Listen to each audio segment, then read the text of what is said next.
and a player who is ready to step in and be on the roster right now.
Hey,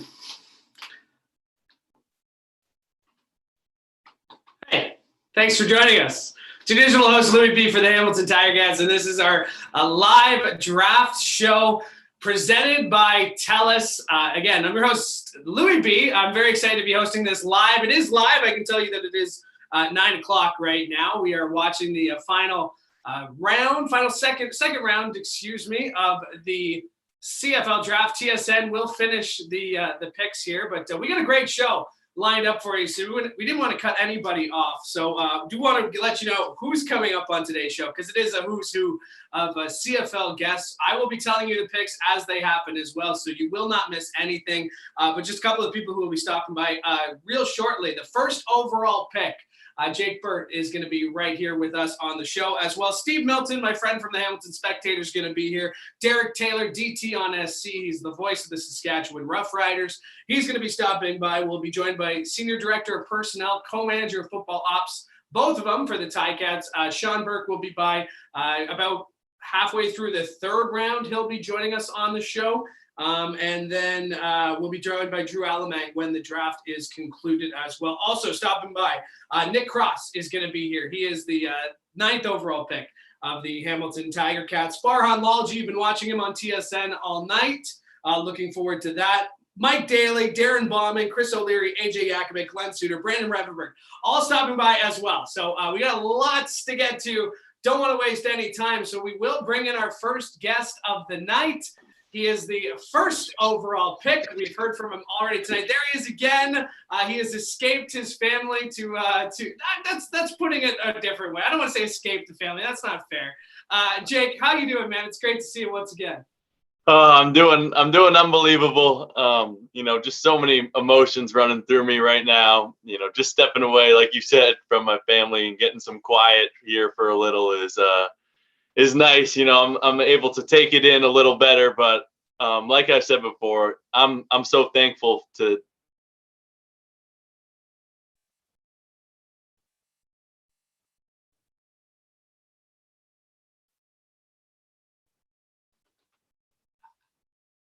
I think you got a great answer there. We did have a little technical difficulty. Did cut off there at the end, but I know. You shake your head too, man. I know. We've been down this road before already, so we will try and reconnect that chat here. But when it comes down to it, what have the last 2 hours been like for you? I mean, getting that call, getting to talk to Coach O. I have to imagine your phone's just been blowing up in the last couple hours since we talked to you last.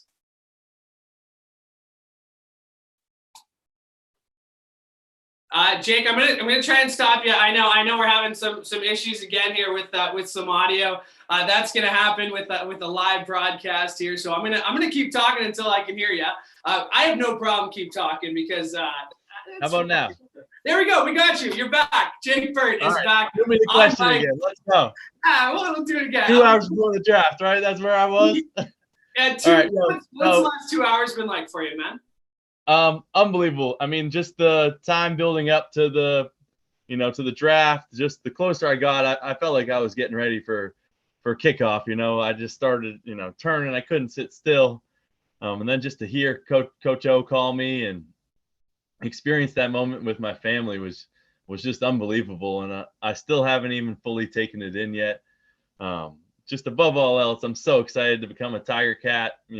I'm so excited for what we're going to do together. And I'm just so grateful for them choosing me number 1 overall. And it's going to be a moment I'll remember for the rest of my life. And I'm just so thankful. Like I said, the entire organization, the coaches, the front office personnel, everyone who went into making this pick, they made a good one. And, I really appreciate it. And I can't wait to get there and get to work. Now, like I said, we talked earlier, and I don't want to spend too much time on things we've already talked about, but the tight end position, have you had conversations with Orlando Steiner? Have you had conversations with Tommy Condell? Just in terms of which skills you think may be transferable from what you were doing in Boston College, what you were doing with the Patriots last year, to be able to do something this year with the Ticats? Yeah, so I've had some conversations with them. It'll only expand further when I get there, and we can hands-on work with each other, learn from each other. I can't wait to see what they have in store for me. I know generically it's going to be a little bit of everything. And, you know, like I said in the interview before, I'm so excited to bring everything I can to the table. Like, I can run, I can catch, I can block. I can do whatever they want to ask me to do. And, you know, I'm more than willing to do that. I'm going to bring my entire past football IQ with me. And we're going to go out here and we're going to win as many games as we possibly can. What do Ticats fans need to know about Jake Burke? What do they need to know about Jake Burke? Well, I'm probably one of the most competitive people you'll ever meet in your life, but you know, I'm also very appreciative of the opportunity I've been given. But above all else, they're going to get every single ounce of energy out of me. I pour everything I have into this craft. I always have. This game means the world to me. It means the world to my family. And I'm ready to get back to winning championships. I'm done losing, and, you know, we're going to get here and we're going to win some games, and that's who I am. And I can't wait to meet the Hamilton Nation and get to know them and get out in the community. And it's all coming in the future here. And most importantly, we got to put a good football product out on the field. And, you know, I can't wait to do that. Well said. Jake, I'm going to let you get back to your family, let you celebrate tonight. I know you're going to be ready to work tomorrow. You look great. I'm sure you're going to probably sleep in that hat tonight. So thanks for never coming off. Congratulations on being the first overall pick in the CFL. Obviously, just that alone is great, but I'm sure you know the work is just getting started. Yeah, for sure. Just football in general, you know, I got to show up day one and earn my spot. It's going to be a clean slate in my mind. I'm coming to earn and take everything I can. And that's my mindset, and that's what they're going to get. So I appreciate everything. I appreciate you having me. Yeah. I appreciate everything from Hamilton. I mean, you guys have made this the most memorable night of my life to date. And I'm so excited to get going here. We're excited to see you get going. Jake, thanks for doing this. Really appreciate it. Great to see you. Thank you so much. Thanks for having me. Yeah, no problem. There you go. That's how we're kicking off the show right there. The first overall pick in 2021, Jake Burke of the Hamilton Ticats. We're going to take a quick break. When we come back, Steve Milton from the Hamilton Spectator will join us. This is the Ticats Draft Night Party presented by TELUS. We'll be right back. Don't go anywhere.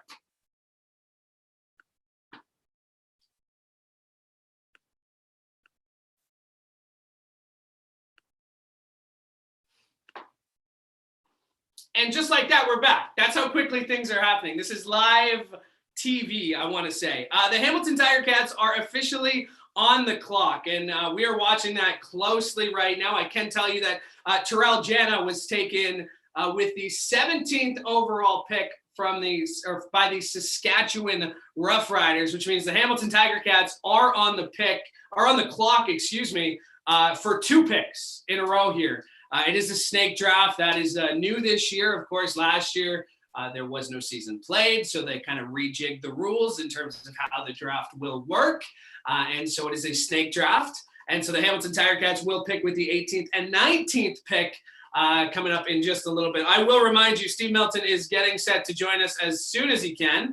And he'll learn the picks as we do, I'm assuming. Derek Taylor's coming up later this hour. Sean Burke. Nick Cross will be here as well. And then Farhan Lalji will go right from his TSN desk to joining us here on the Draft Night Show, CFL Draft Show powered by TELUS. Steve Milton might be with us here.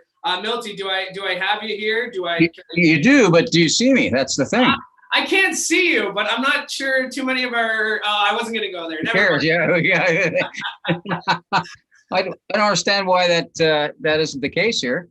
All right. Well, we can hear you, and like I said, this goes back to our radio days, of course.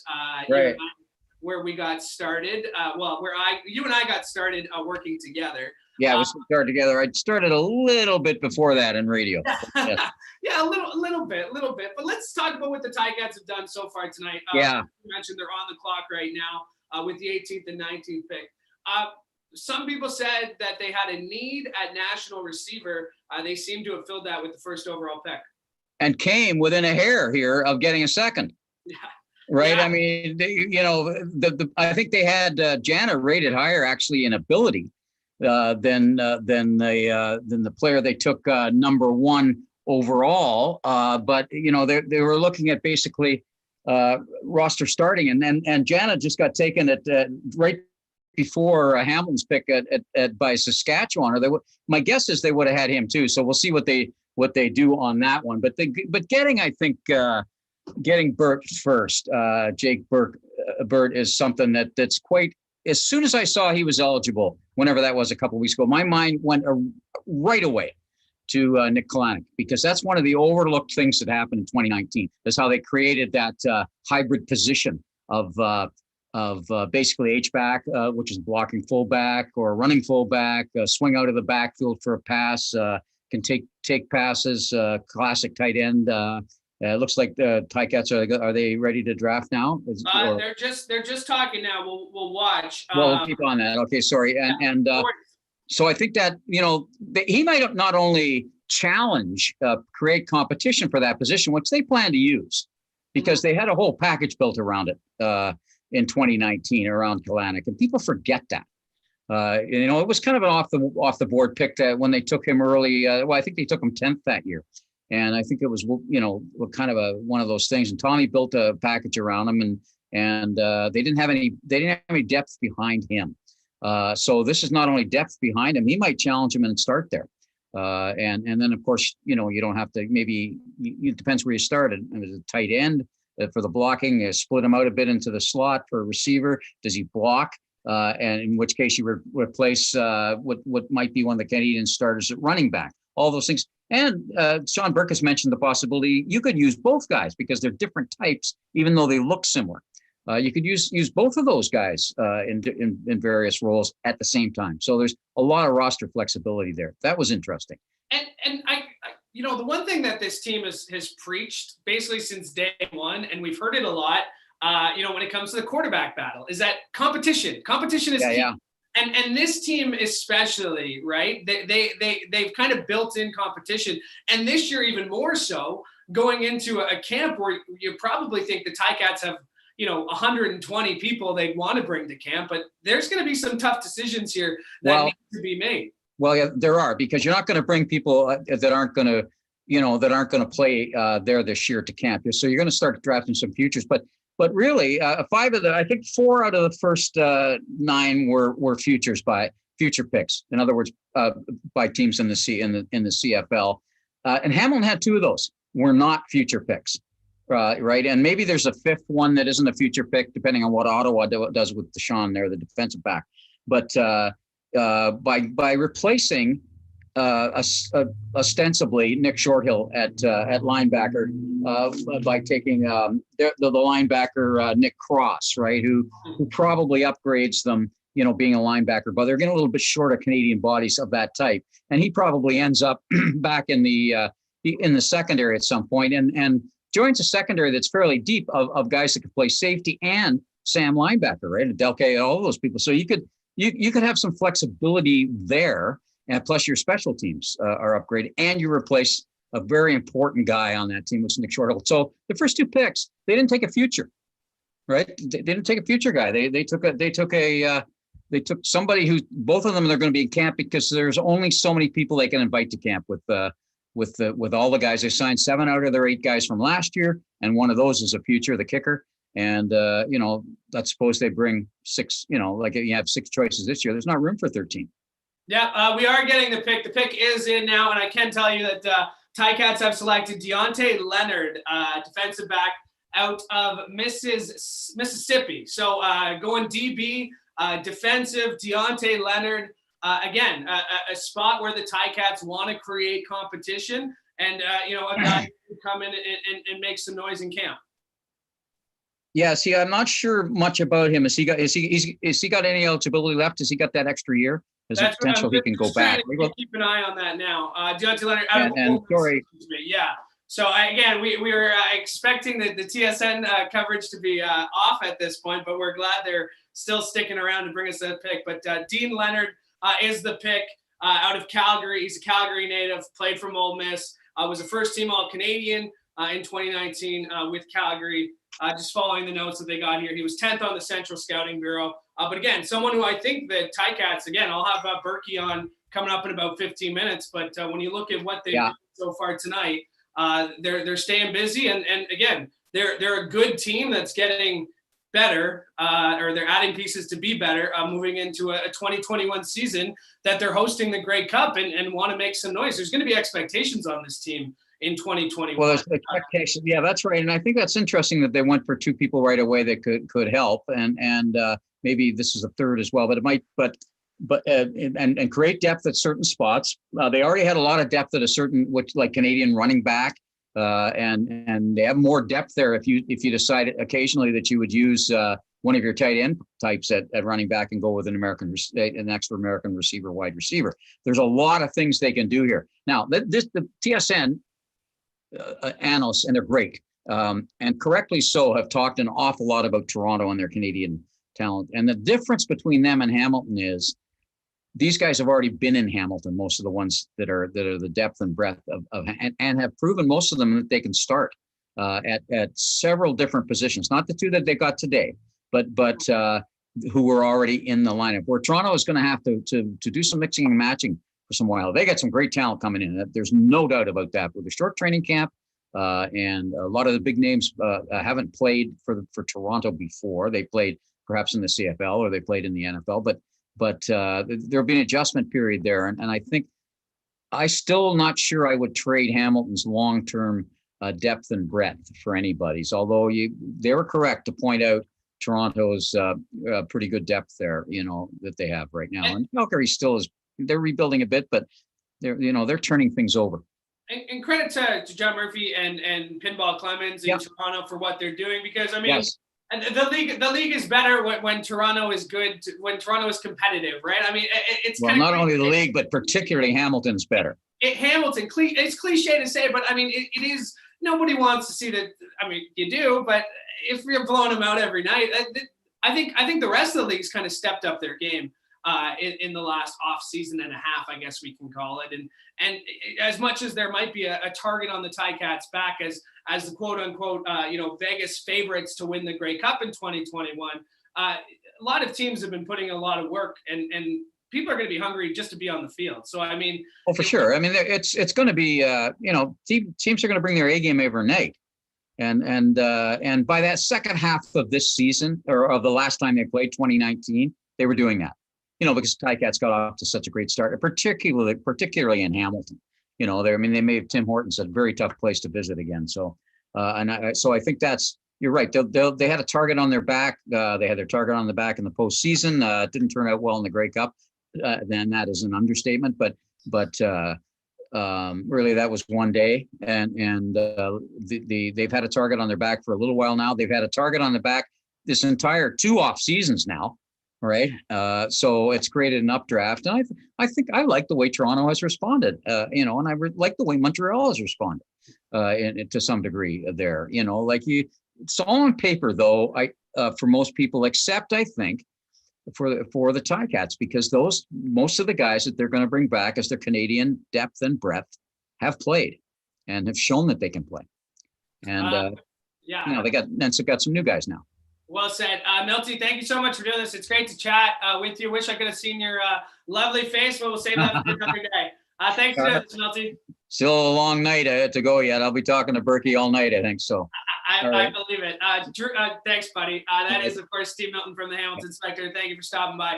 Okay, I did not want to have to admit this, but I mispronounced a name here, and that's because, yes, normally I wear glasses. So now that I have my eyes here a little better, I can tell you that, yes, Dean Leonard was the 18th overall pick of the Hamilton Ticats. Dean Leonard was the 18th overall pick. Meanwhile, the Ticats, Mohamed Diallo, defensive tackle out of Central Michigan. He is the 19th pick in the draft, the first of the third round, as we've picked up the coverage here from TSN, who have done a great job with the first 2 rounds. And I'm very pleased to be joined by DT on SC. It's, of course, Derek Taylor on Sports Cage in Regina, Saskatchewan, the voice of the Saskatchewan Roughriders. DT, it is so great to see you, my friend. How are you doing? I am doing very well. I had to race home because, thank goodness for the snake draft, I was able to race home and see who the Riders chose at 17. This has been this is good. If you're a Riders fan, this is so far a great day. I was about to say, I mean, Riders fan, it's probably a great day, but I mean, Regina, Saskatchewan native. It's a great day to be from Regina. You look at Jake Burke, the first overall pick. He's got some roots. You look at who the Ticats took, Nick Cross, 9th overall. He's got some Saskatchewan roots. I mean, it's a great day to be from Saskatchewan, isn't it, DT? It really is. Nelson Lacombo, it's like he's from Saskatchewan. We will grant him honorary status because he was a Husky. So that's a great pick at 2. And yeah, we're still looking for a couple of Regina Rams we would expect to go in the draft as well. So Saskatchewan, we produce a lot of stuff, but top among them, football players. Well said. Let's just take a look at where we are as a whole. It's been well reported, just the difficulties that come with a draft like this, right? A limited number of games, but the flip side of the coin is that these scouts, these general managers, these guys have been watching these players for years. So, I mean, it really isn't that much of a changeup, but obviously some challenges this season. Well, yeah, and it's that extra year of NCAA availability. The NFL thing, that happens every year, right? Guys sign free agent deals or priority deals, or they get chosen in the draft, and that slides them down or up. But that extra year of NCAA availability, eligibility, where Sage Dockstader can go back to New Mexico State, threw a little extra wrench in it. So I was curious to see how it would play out. And honestly, what I thought was going to be a year where a lot of teams took guys that would go back. Man, teams went for instant impact right off the bat, right? Between Burt to your Ticats, between Lacombo to the Riders, Cole Nelson in Edmonton. Man, Edmonton, I never heard of Cole Nelson before, but that would seem to say to me that he'll at least be available to play. Yeah. Like they really seem to go for, except for spots like BC at 4, teams went for, okay, who can play now? Okay, now let's get on to guys we might expect in 2022. Okay, so I'm putting my glasses back on here again to tell you there have been picks that have happened. So I will let you know that the Saskatchewan Roughriders have taken Bruno LaBelle from Cincinnati. He's a tight end, big body guy, 6'4", 250. And meanwhile, the Winnipeg Blue Bombers have taken Patrice Rene out of North Carolina, a DB listed at 6'2", 208. Let's get your thoughts on what Saskatchewan has done so far. Always high expectations with the Roughriders. What were they? What did you think they were going to do? And through 3 rounds here, 2.5 rounds, how do you feel like they've kind of been sticking to the game plan? Honestly, I thought they would go Lacombo. And it's one of those things, we had an availability with their GM, Jeremy O'Day, yesterday. And he was asked about, what do you think of your Canadian depth?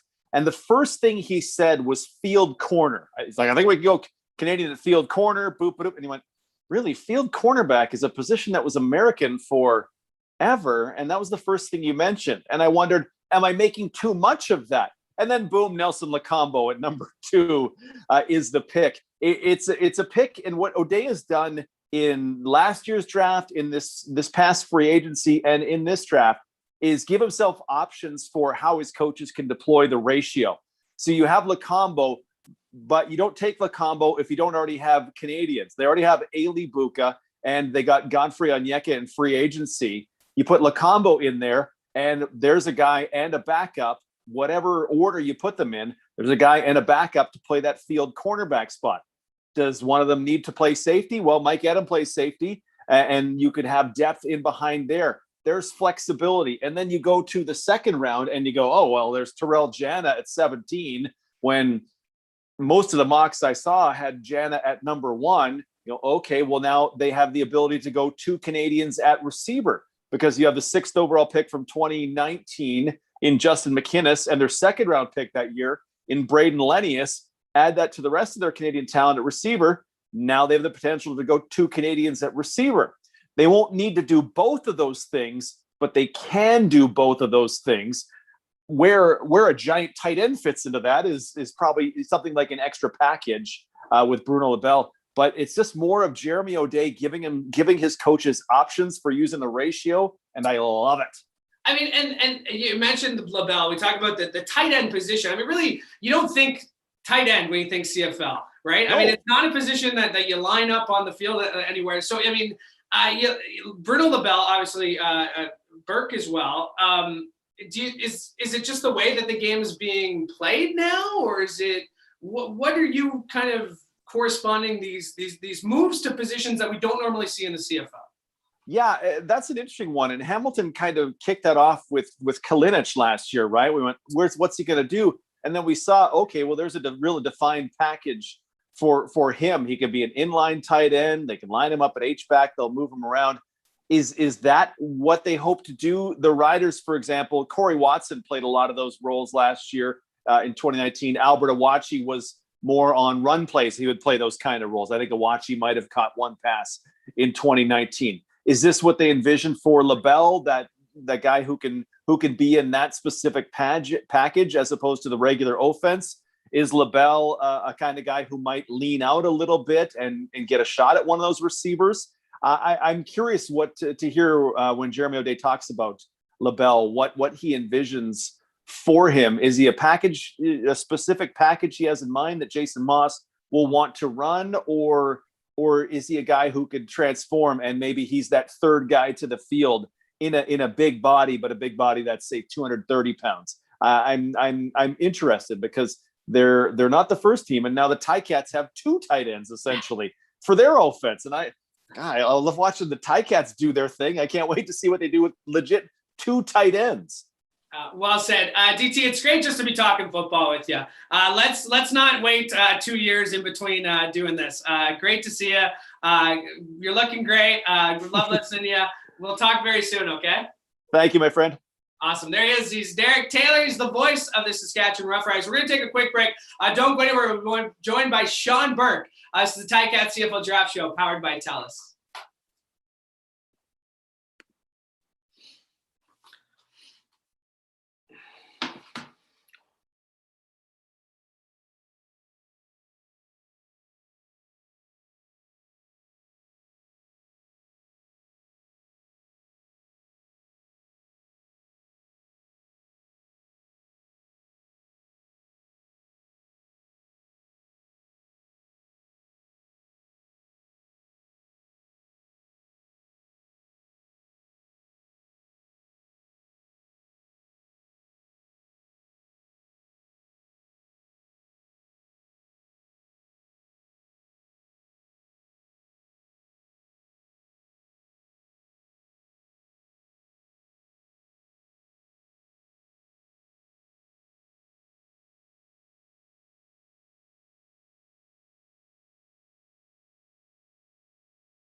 Hey, welcome back to the Ticats CFL Draft Show powered by TELUS. Digital host Louis B for the Hamilton Ticats. Thank you so much for joining us. TSN has wrapped up their coverage of the first two rounds of the draft, and picks are coming fast and furious. So while we were talking with Derek Taylor there, a couple of picks coming in. We mentioned Bruno LaBelle, the tight end out of Cincinnati, was selected 20th overall by the Saskatchewan Roughriders. Patrice Rene of North Carolina, a DB, he was taken 21st overall. Ben Vladek of UBC, going to BC with the 22nd overall pick, a linebacker. Deontay Glover out of Shepherd University, running back, going to the Edmonton Football Club. Connor Bergloff, and they did come. I was not kidding. Those picks came quick as we were talking to DT there. Deontay Glover, I mentioned, 23rd overall, 24th overall. Connor Bergloff out of Saskatchewan, defensive lineman, and with the 25th overall pick, Luigi Villain out of Michigan. All right, time to talk about who the Hamilton Tiger Cats have selected. Of course, they had four picks, so far, including their last two pick at 18 and 19 overall. Dean Leonard out of Mississippi and Mohamed Diallo out of Central Michigan, and very pleased to be joined by the Senior Director of Personnel and Co-Manager of Football Operations for the Hamilton Tiger Cats. That is Sean Burke. Burkey, it is great to see you. Thank you for taking some time. I know there is some time before your next pick, so thanks for doing this. Great to see you. How's the night going so far for you guys? We think we're having a great night so far. Obviously, with the pick of Jake and having him signed going into the draft, it came together in the last couple of days, and we're just excited to get a player like him and a person like him in the organization. So very exciting, and I'm sure we'll get into the rest of our 3 picks that are known in your line of questions. So just happy so far. Well, let's stick with Jake Burke there for a second, because a late addition to the draft list, but obviously someone who was born in Canada, so someone who's got eligibility. And again, these are guys that you've had your eyes on for years. So when you saw that Jake Burke was making himself, kind of declaring himself, what was your first kind of reaction to that news last week? Yeah, so we prepped for Jake last year in last year's draft.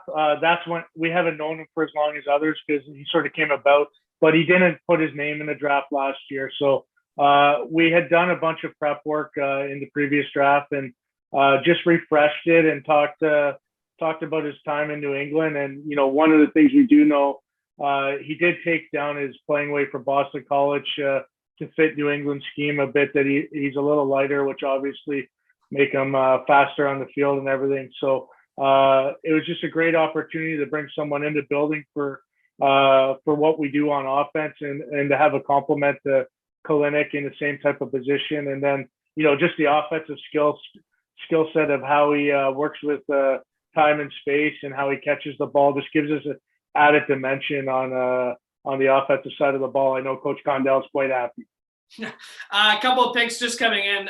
Just want to update fans here. Charlie Moore was taken with the 26th overall pick by the Calgary Stampeders, and Chris Fournier taken 27th overall. As we very quickly move on to round 4, let's talk about some of the other picks, Berkey, here that you have made. Let's talk about Nick Cross. What do you like about him, and where do you see him lining up for your team? With Coach O, since I've known him, he's preached position versatility, and Nick's a versatile player. First and foremost, we think he'll do a great job on special teams. Great athlete, high football IQ, successful everywhere he's been. He's obviously coming off injury, so he's had to go through that. But we were excited to get him at 9. We had our eyes on him, and we think he can upgrade our football team from day one. Moving on, 18th overall pick in round 2, you got Dean Leonard, DB. What caught your eye about him? Yeah, Dean's a guy that's going back to school, so he's a future pick. And if he wasn't in that situation, he would have gone a lot higher. He's a potential ratio changing DB that could play the corner spots. Great length, great athleticism, great ball skills. So just a great opportunity to get a player of his caliber at that spot. Mohamed Diallo, you took him very next pick with the 19th overall pick. What do you like about him? Just an amazing story in terms of 4 years of football and what he produced on film there. He's likely to be back in school as well. He's in the transfer portal right now, but he just wreaked havoc on the quarterback in his film, and it's just great film to see. And, the potential he has with the coaching staff we have in Coach O, obviously, Coach Washington, and then Coach Melvin as a D-line coach. We can do some really great things when his time comes here. Going into this draft, and this draft, because of years of eligibility being extended, across the NCAA, youth sports, I mean, did you kind of have to have a specific plan in terms of, okay, let's focus on getting guys who can help now if we can get them, and down the road? I mean, that's kind of always the game you have to play on draft night. But this year specifically, was there any additional obstacles that came with something like that?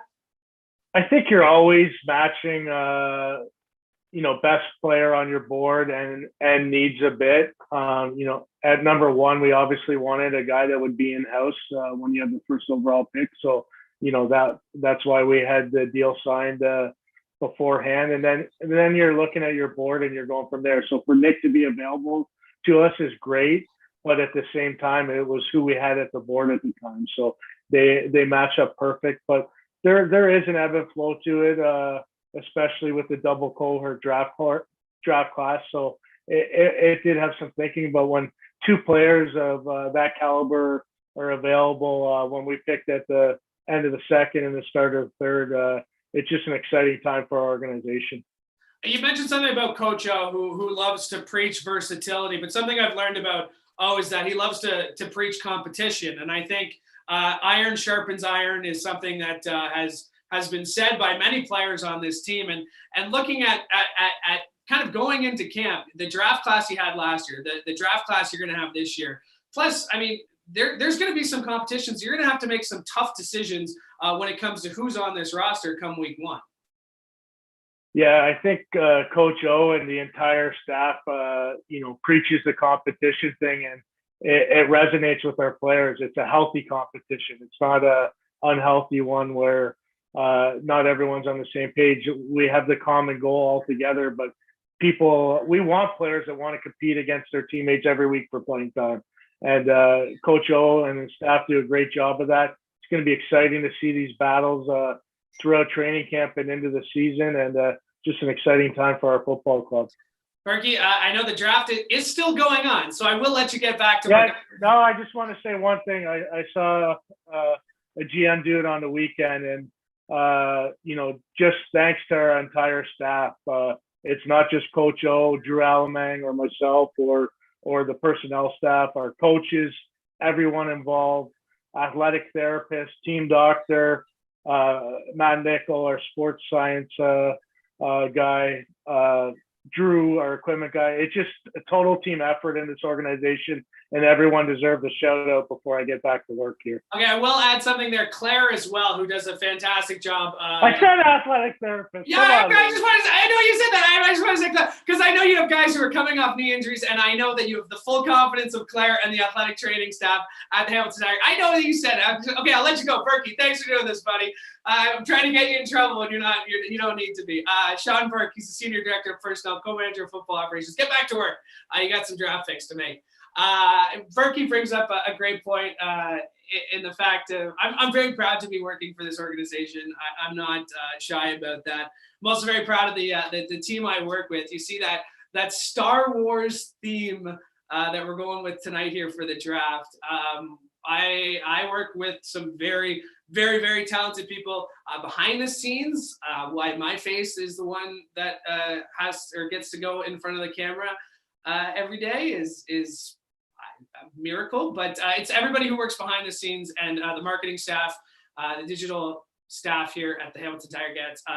They make me look good. Everything you see that's creative and good.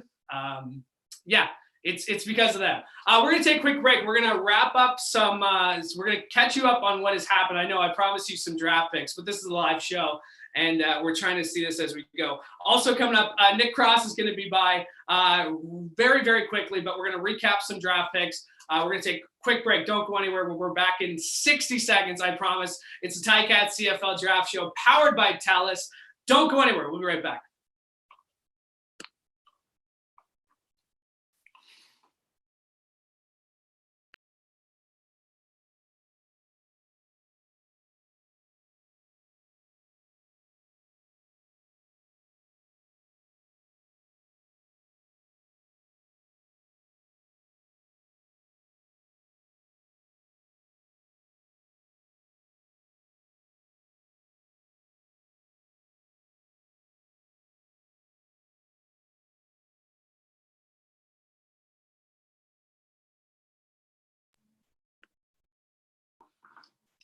And just like that, we are back. Thank you. It is the Ticats CFL Draft Show. I am Louis B., the digital host for the Hamilton Ticats. Very appreciative of you tuning in for us with us tonight. We got a jam-packed show coming up. The draft is moving fast and furious. So let me just catch you up on a couple of picks. I left you off. We're on round 4. So Patrick Davis was selected with the 28th overall pick by the Montreal Alouettes. And Elliot Graham out of UBC was selected with the 29th overall pick by the Calgary Stampeders. Selected by the Hamilton Tiger Cats in the first round, 9th overall, is Nick Cross. He's a linebacker out of UBC, and he's here with us now. Nick, congratulations. Welcome to the Hamilton Tiger Cats organization. I appreciate it. Thanks for having me. What was it like to get that call, to hear your name? What are you feeling right now? Oh man, I was pretty high on life there for a couple minutes. I was not really expecting that end of first round, kind of just coming off of injury and everything in my status. I was kind of expecting maybe the later round. So it was definitely a surprise, but I was definitely glad to hear that call for sure. What does it say about the confidence that this organization has in you? I mean, like you say, you're coming off an injury that's pretty serious, of course, but what do you think it means that this organization, knowing that, is still, ready to take you at number 9?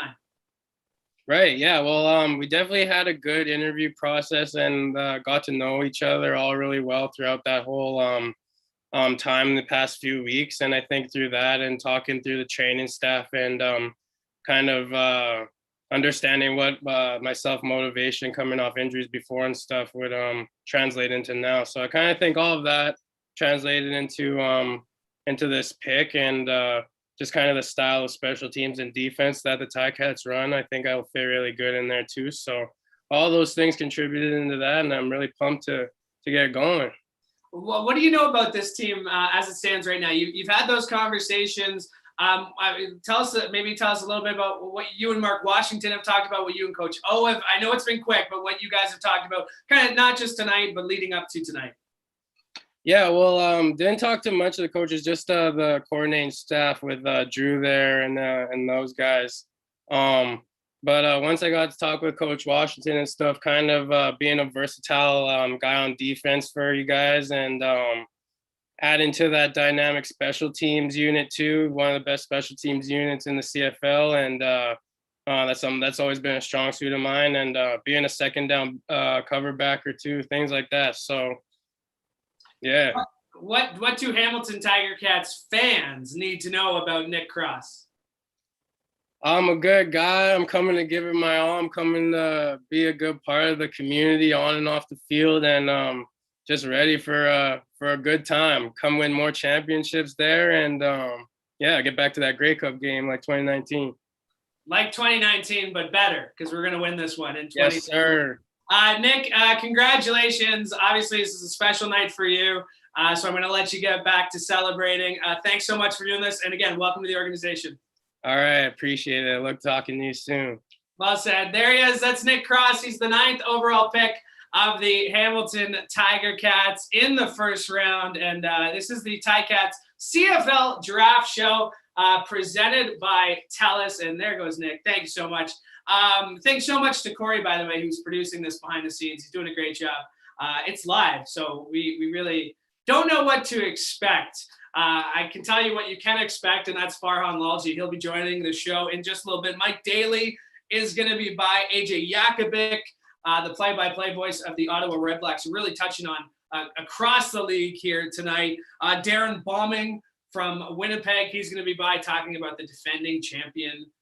Are they still the defending champion? Do we call them the defending champion? They're the last team to win, so they're the defending champion, the Winnipeg Blue Bombers. So Darren Bauman's going to be by about that. Chris O'Leary from CFL.ca, he had a great piece earlier this week on Jake Burke, so we'll have him coming by as well. Glenn Suter, looking forward to talking to Glenn Suter from the CFL on TSN. Brandon Revenberg, Mike Daly, and Drew Alamang will close up the show here when the draft is ended. I do want to take a couple of minutes here just to acknowledge, let him know that we're thinking about him. Bubba O'Neill from CHCH.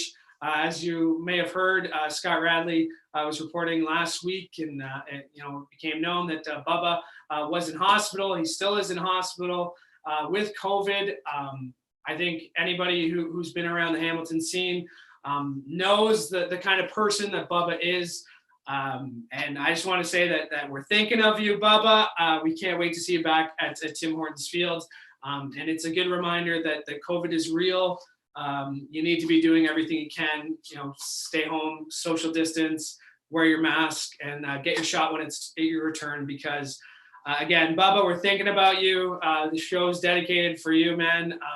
Can't wait to see you back at Tim Hortons Field. But again, brighter days are ahead, not just for you, but for all of us. So I did want to mention that. We're going to take a quick break. We're going to recap some of the picks that we've missed. And Farhan Lalji from the CFL on TSN is going to be by as well. So don't go anywhere. It's the Ticats CFL Draft Show presented by TELUS. We'll be right back. Don't go anywhere.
Welcome back to the Ticats CFL Draft Show, powered by TELUS. We're hoping to be joined by Farhan Lalji very shortly here from the CFL on TSN. AJ Jakovic from TSN 1200 in Ottawa, the play-by-play voice of the Ottawa Redblacks. He's going to be by as well. Let's recap what you may have missed on the draft. I know I promised you the picks as they happen, so I've kind of been slacking, and I apologize. So let me get some picks in here for you. We'll start in the 4th round, where Patrick Davis was selected 28th overall out of Syracuse by the Montreal Alouettes. Elliot Graham out of UBC was selected 29th by the Calgary Stampeders. Tommy Niels, McMaster boy, a safety. He was taken with the 30th overall pick by the Argos.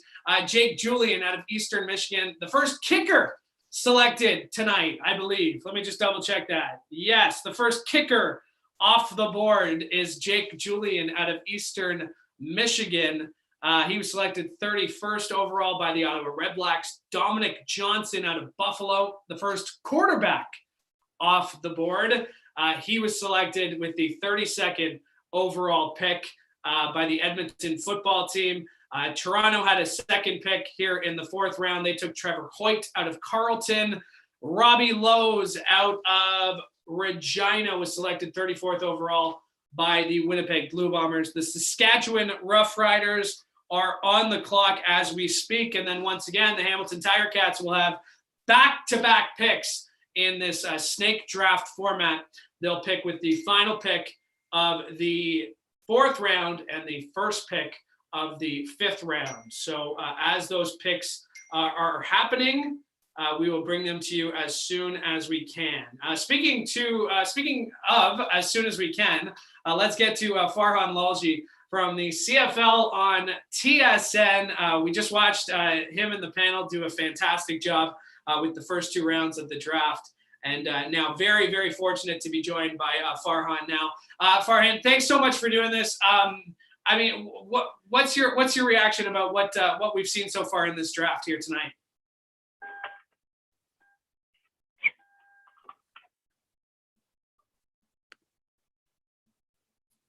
You talking to me, guys? some audio issues with Farhan there. We'll try it again. Brian, do we have you? We're just trying. Yeah, you do. You'll have to forgive me because I'm also on my way to the Canuck game because, hey, why wouldn't I be, right? No, it was a pretty entertaining draft, and for me, like, it's the draft process that I always get amused by than the actual selections themselves, because if I had talked to all the general managers 2 weeks ago, and I did, the feeling from everybody was there was going to be a ton of future picks early in the first round. And honestly, I thought we might see 6 or 7 futures picks early. As we got into the final couple of days before the draft, you got the sense that everybody had convinced themselves they really like a specific guy and they want to get him early because they might not be available and there were better futures available later. So you saw more players get picked in the first round that were actually going to be at camp. I mean, I really liked what Hamilton did. I think Jake Burke makes a lot of sense for them. I was kind of weighing whether or not they were going to pick Terrell Jana or Burt with that pick, because they've been trying to get the receiver thing right as far as a Canadian receiver goes for some time. And they really haven't been able to do that. And, I know they like Tyler Ternowski, who they took a year ago. I'm a big fan of Marcus Davis, who played out here at UBC. But for whatever reason, those opportunities haven't been given or earned, however you want to look at it. So I think by getting Burt, he's a different type of player. I wasn't sure they'd go in that direction because they already had a Nikola Kalinic type of guy. And, I kind of see Burt as that kind of guy, but I think they feel they can use him a little differently. And he's a pretty dynamic player. He's got very good speed for a guy his size. I like that pick. And then Nick Cross, the linebacker they took with the last pick of the first round, that kid is a stud. If he can stay healthy, he could be a starter. He could give them enough flexibility to go to safety and move Tunde Adeleke to Sam, or Cross could potentially play Sam if he was, if he was able to stay healthy. The guy's all around the football. He's explosive. He's instinctive. He's a really good player. So, when you look at what they did, then they went with the futures pick with their third pick, in the second round, that I think if they wind up getting him, is going to be a really good player. So I think Hamilton did well. I thought BC did well as far as if they can get some of those future guys back, they could be the 2 top players in the draft. I liked what Saskatchewan was able to get done, getting 2 high-end athletes in on day 1 of camp. Including, Lacombo, and then they get Jana late in the second round. So some good players there. Some good teams did some good things. Yeah, and when you talk about just the way that the Ticats had, like you said, they had a need at a national receiver. I mean, there aren't very many holes that the Ticats needed to fill, but Drew Alamang, Sean Burke, they got it done. First pick, they kind of filled the hole that they needed right away. Yeah, and again, I think that you gotta like the fact that Burke has played before, right? He's played pro football before. Yeah. And, when I lay that out, I think of an Alex Singleton type of player who got into a camp, spent some time in the NFL before he got his Canadian citizenship, and then got drafted and came here and had a great career. The thing is that when teams look for receivers that are nationals, they typically look for a guy that can play the Z receiver spot, field side wideout. They don't always think of inside players, right? And I think with Jake Burt, I think he's going to wind up having to be an inside guy, but I think that's okay, depending on how you want to design your offense, right? So I think they did well with him, and it was a good selection. So I think they won there. And just looking at the embarrassment of riches, I guess, that Tommy Condell has with that offense now. You're going to have Sean Thomas Erlington, who had such a great start to 2019 before his knee injury. He's going to be healthy, ready to go. You're going to have Jeremiah Masoli. He's going to be ready to go. So I talked about this with Berkey earlier, that with Sean Burke, that the Ticats are creating competition in camp right away with a couple of these draft picks. Yeah, they are, and they're building depth, and they're also building their special teams, right? And I think that matters. So you get a guy that's, played a fairly physical position in tight end in Burt. You've got Cross, who's just his body is built for special teams. Or his mindset and his game is built for special teams, right? Set a UBC record for tackles last season. Led the nation. The guy is just everywhere near the football. You look at UBC and Ben Haddock, who the Lions took in the third round, and Ben is this big 6'3", 6'4", 235, ran a 4.5 laser time 40, and you think he's the guy. When you watch film, it's all Nick Cross. right? So he plays linebacker, he plays Sam, and they're probably going to move him to safety, at some point, right? Depending on how things go. But, so they've got two guys that can step in and help make their special teams better right away, give them some meaningful depth that if they have to go in and play meaningful offensive and defensive reps, they can do that right now. They can give them ratio flexibility. So those are really good picks. Well, Sam Farhan, really appreciate your insights. I know it's already been a long night for you, and I know the Canucks are about to drop the puck. So thank you so much for doing this. Great to have your insights. All right, Louis, thanks for having me. Take care. Yeah, you too. There is Farhan Lalji from the CFL on TSN. Very appreciative of him stopping by. Of course, he hosted the draft show there. So thank you so much for him for stopping by. AJ Jakovic is trying to find his way into the room here. He is the play-by-play voice of the Ottawa Redblacks. So we're going to try and get him in the room real quick. We're going to pause for 30 seconds, 60 seconds maybe, but we will be right back with AJ Jakovic, and we'll recap the Ticats' last two picks. Don't go anywhere. It is the Ticats CFL Draft Show powered by TELUS. We'll be back in 30 seconds.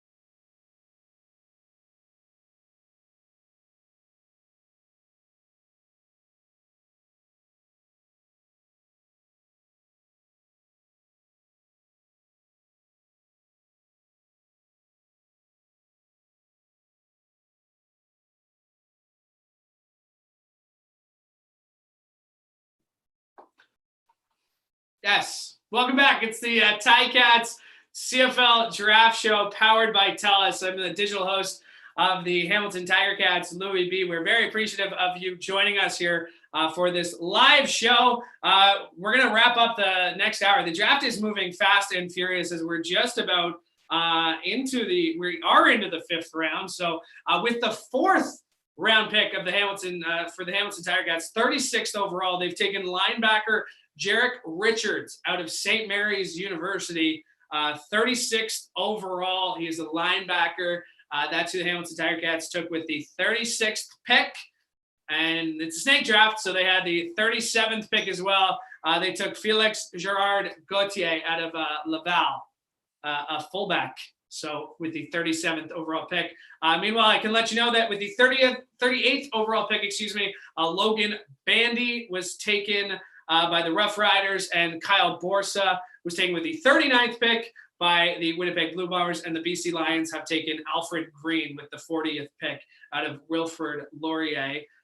Very pleased now, to be joined by AJ Jakovic. He is the play-by-play voice of the Ottawa Redblacks on TSN 1200 in Ottawa. And AJ, first, it's nice to be talking.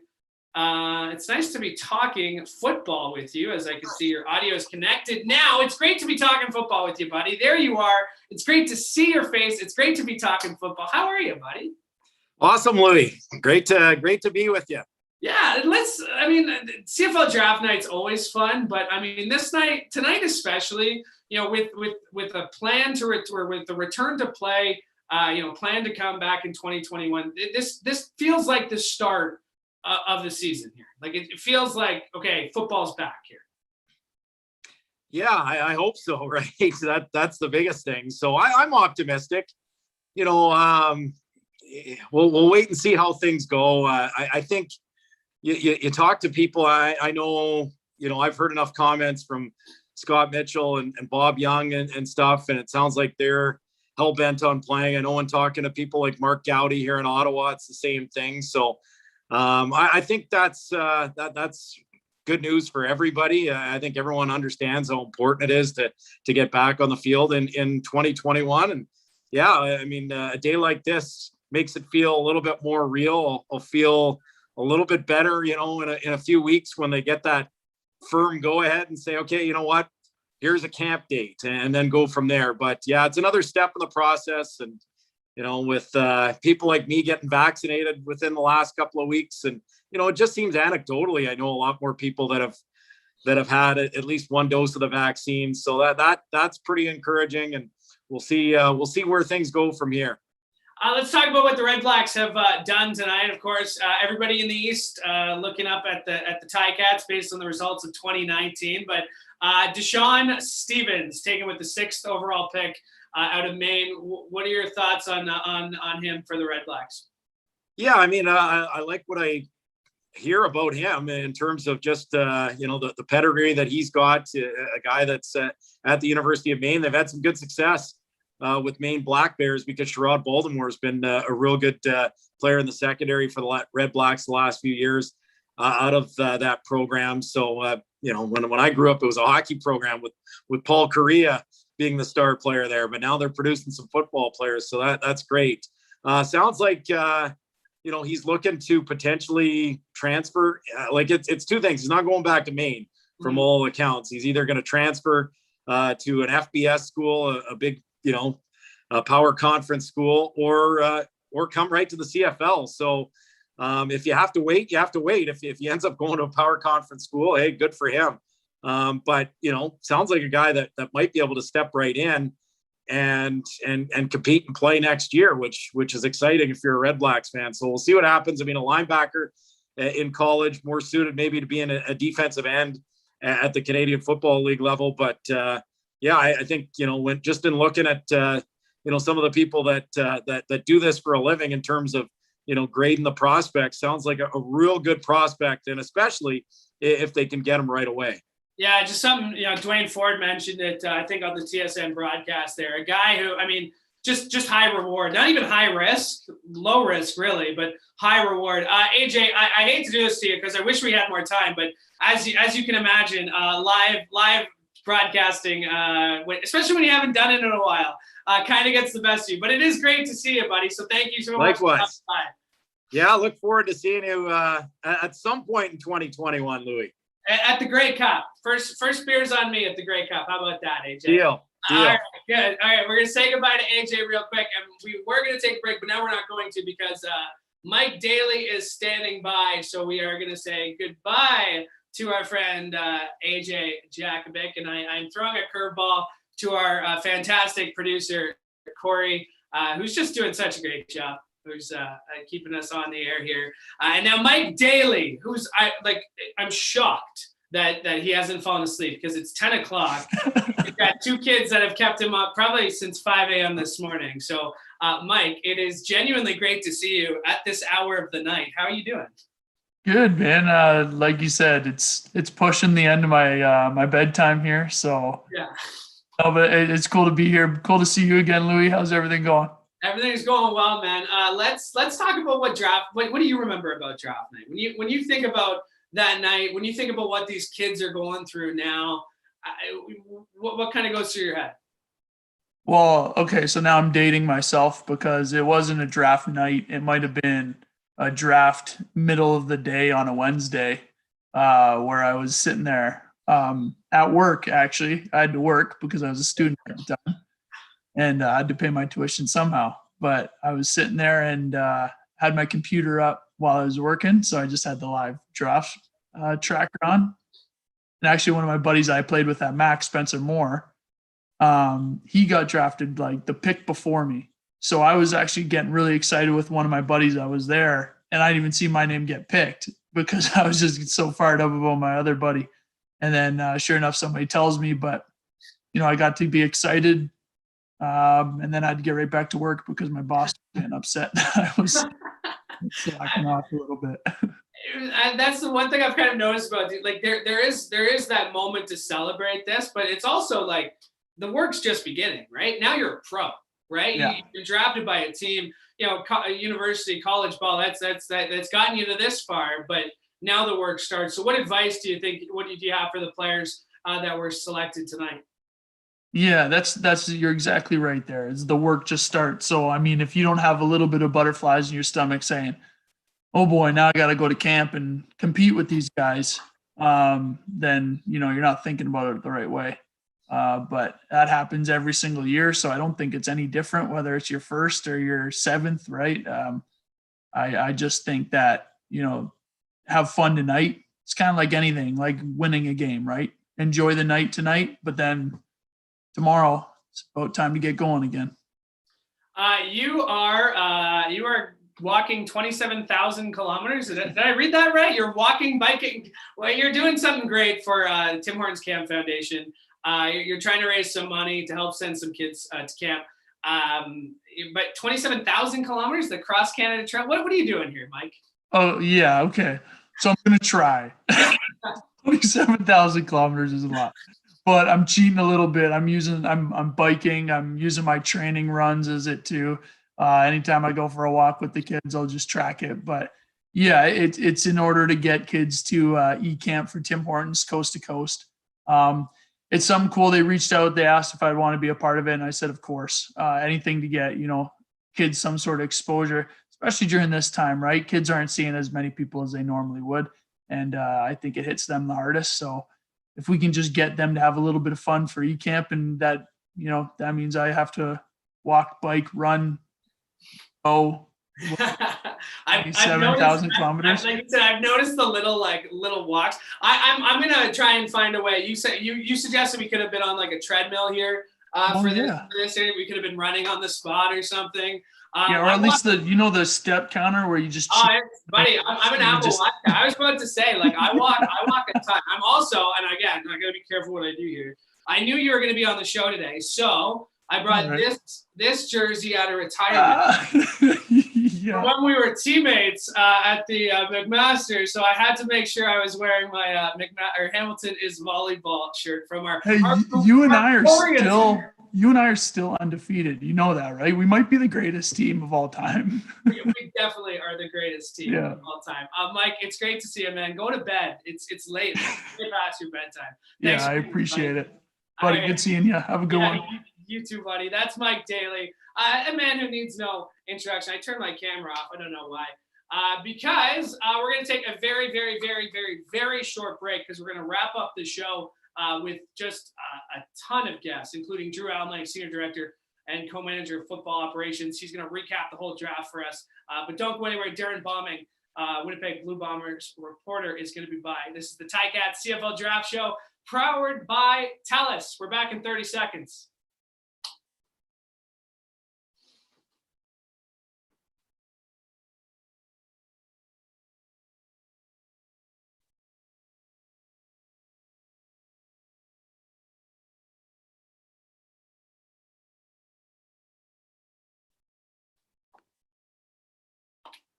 That might have been a little bit less than 30 seconds. I'm not going to lie. It is the Ticats CFL Draft Show, powered by TELUS. My name is Louis B., digital host for the Hamilton Ticats. Thank you so much for tuning in. We are into round 6. It is the final round of the CFL Draft, and we got a lot of guests who are going to be stopping by in the next half hour. So I don't want to waste any time. I want to bring in our guest here. Darren Bauman covers the Winnipeg Blue Bombers out in Winnipeg. Darren, before I get to you, I just want to run a couple of picks here. I think we left off Kyle Borsa from the Winnipeg Blue Bombers. They took Kyle Borsa out of Regina. Alfred Green was selected by the BC Lions, 40th. Peter Cordes, 41st.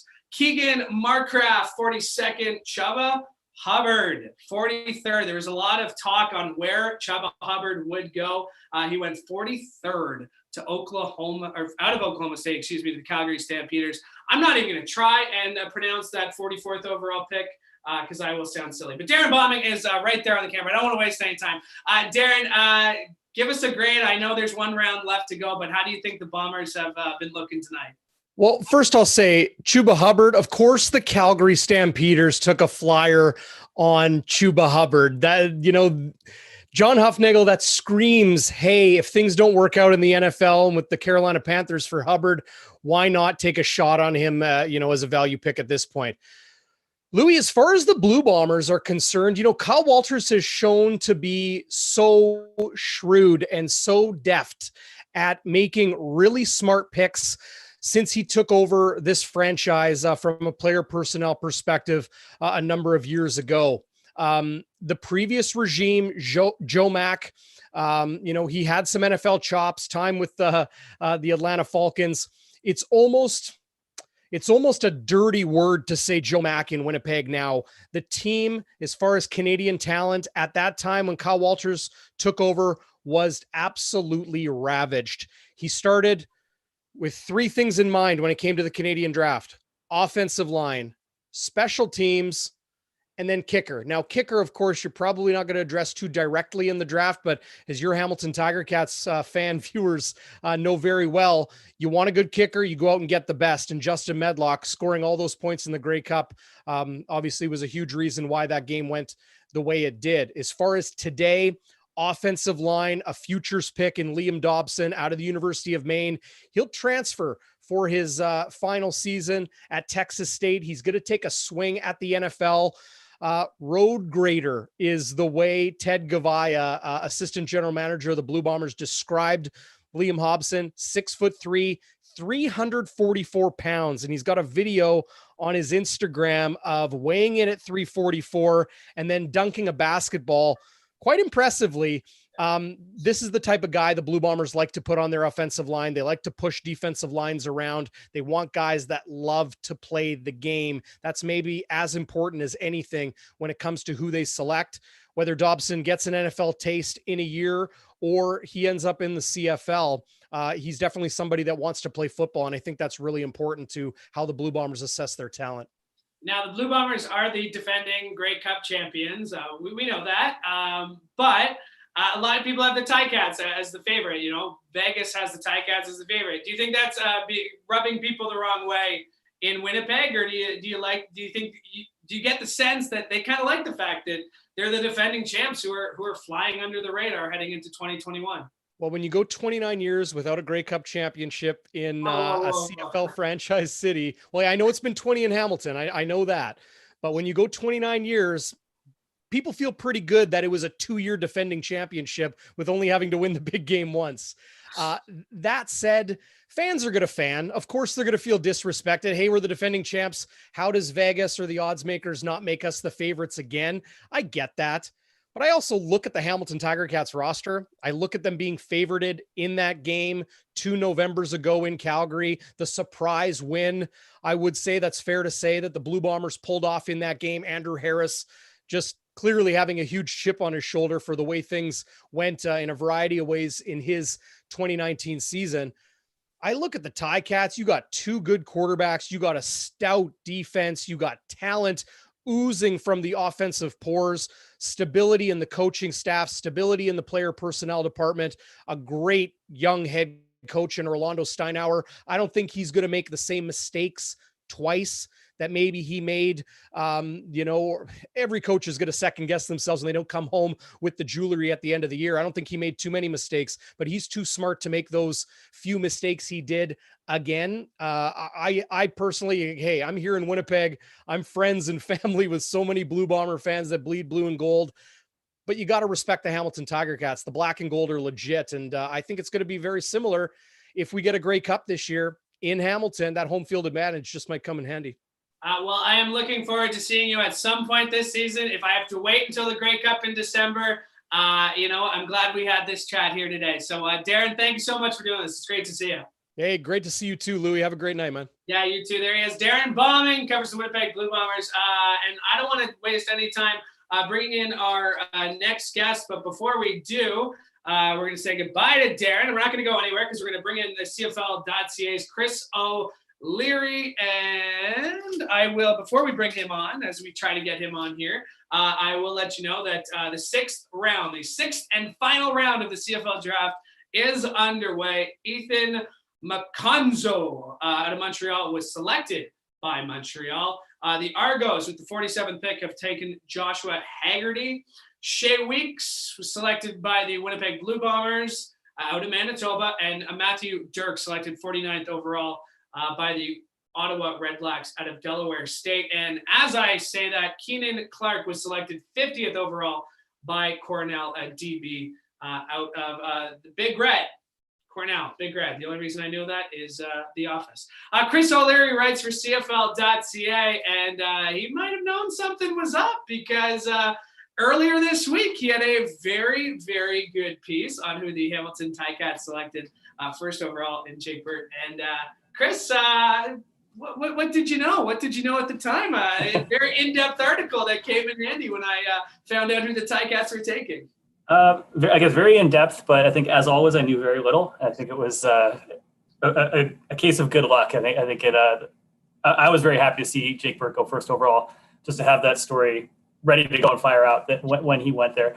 I think that, there was some speculation when we heard that he was a late entrant into the draft, that it could be like an Alex Singleton situation that, it may be a later first round pick or something like that. But, I think my expectation after listening to Dwayne Ford and Marshall Ferguson on their pre-draft call last week was second round at earliest. And to me, it just seemed a little bit impossible or improbable in a way that, that somebody would come in so late. I think it was maybe a little less or more than 3 weeks that he was included in the draft pool. And then, I think he told me he spoke with 8 out of the 9 teams in that time. Clearly made a great impression on the Ticats, and 3 weeks is so minuscule in terms of evaluating and when teams are doing their draft boards. But to just have that kind of impact to push everybody else down on the draft board and the Ticats to take him, it says a lot. But I will say he interviews very well. He's a really interesting prospect. Yeah, I've talked to him twice tonight already, and definitely certain to be a fan favorite here with the Hamilton Tiger Cats. And I guess kind of the way the draft has gone, you mentioned Dwayne Ford and Marshall Ferguson. They're the prognosticators. We'll let them do their job in terms of, because I want to look at big picture. The Hamilton Tiger Cats, they kind of had a need, and that was a national receiver.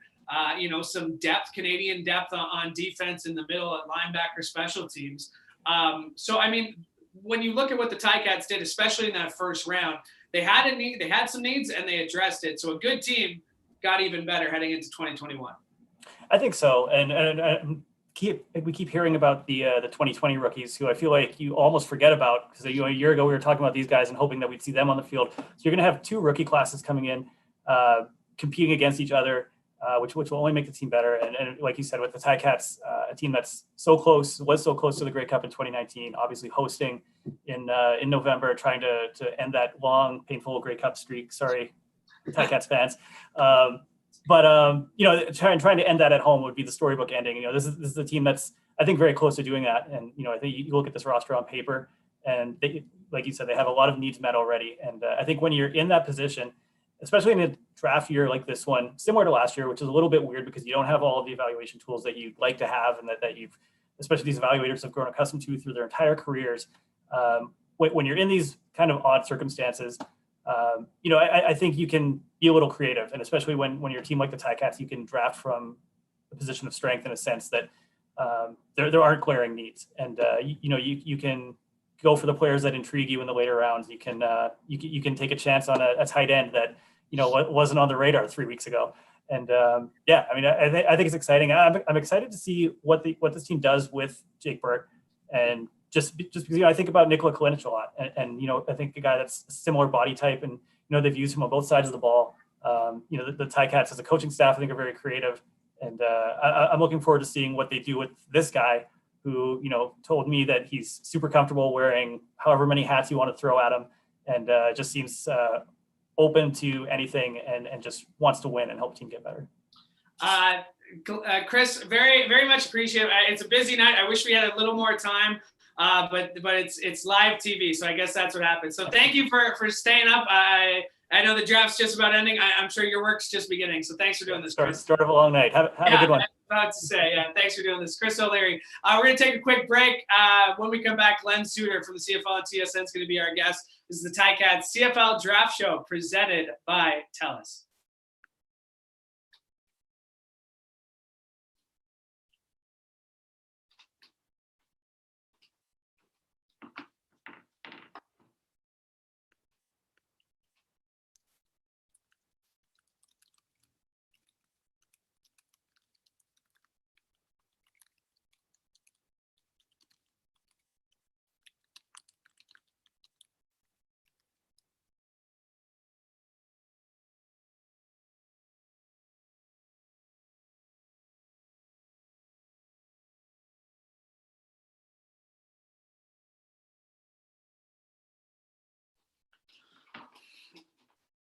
And we are back. Thanks so much for joining the Ticats CFL Draft Show, powered by TELUS. Traditional host Louis B here, and we are just finishing up the draft. We have two more picks, the 53rd and 54th overall. The Ticats will finish the draft with the 54th overall pick.